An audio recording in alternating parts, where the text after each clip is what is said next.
was given to me. Tall, thin, attractive, with blonde hair, Elizabeth had sad blue eyes with specks of hazel in them. Her melancholic eyes overpowered a loose navy blue business suit as she sat nervously in the large white leather chair reclining in my office. Elizabeth felt compelled to see me, searching for hope after reading many lives, many masters. I do not know much about why you're here, I commented at the beginning of therapy. I had briefly glanced at the information sheet all my new patients fill out. Name, age, referral source, chief complaints and symptoms.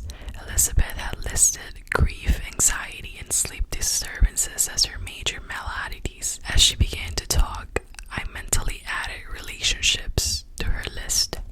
My life is such a mess, she stated. Her story began to pour out as if it were finally safe to talk about these things. The release of pent-up pressure was palpable. Despite the drama of her life story and the depths of emotion lying just under the surface of her telling it, Elizabeth quickly minimized its importance. My story is not nearly as dramatic as Catherine's, she said. There won't be any book about me. Her story, dramatic or not, flowed forth. Elizabeth was a successful businesswoman with her own accounting firm in Miami. 32 years old, she was born and reared in rural Minnesota. She grew up on a large farm with her parents, an older brother, and many animals. Her father was a hard-working, stoical man who had great difficulty expressing his emotions. When he did display emotion, it was usually anger and rage. He would lose his temper and lash out impulsively at the family, sometimes striking her brother. The abuse Elizabeth received was only verbal, but it hurt her greatly. Deep within her heart, Elizabeth still carried this childhood wound. Her self-image had been damaged by her father's condemnations and criticisms. A profound pain enveloped her heart. She felt impaired and somehow defective, and she worried that others, especially men, could be able to perceive her shortcomings. Fortunately, her father's outbursts were infrequent. He quickly retreated to stern, stoical isolation that characterized his personality and behavior. Elizabeth's mother was a progressive and independent woman. She promoted Elizabeth's self-reliance while remaining warm and emotionally nurturing. Because of the children and the times, she chose to stay on the farm and to tolerate reluctantly her husband's harshness and emotional withdrawal. My mother was an angel, Elizabeth went on, always there, always caring, always sacrificing for the sake of her children. Elizabeth, the baby of the family, was her mother's favorite. She had many fond memories of her childhood. The fondness of all were times of closeness to her mother, of the special love that bonded them together and then maintained itself over time. Elizabeth grew up, was graduated from high school, and went to college in Miami, where she had been offered a generous scholarship. Miami seemed like an exotic adventure to her. She was lured away from the cold Midwest. Her mother reveled in Elizabeth's adventures. They were best friends, and even though they mostly communicated by phone and mail, their mother and daughter relationship stayed strong. Holidays and vacations were happy times for them, as Elizabeth rarely missed the chance to go back home.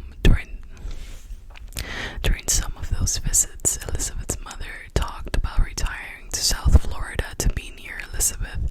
The family farm was large and increasingly difficult to run. They had saved a considerable amount of money, an amount augmented by her father's frugality. Elizabeth looked forward to living near her mother again. Their nearly daily contacts were no longer have to occur by telephone. So Elizabeth stayed in Miami. After college, she started her own accounting firm, which was slowly building. Competition was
most difficult part is leaving you. I'm not afraid of dying. I'm not afraid of what awaits me.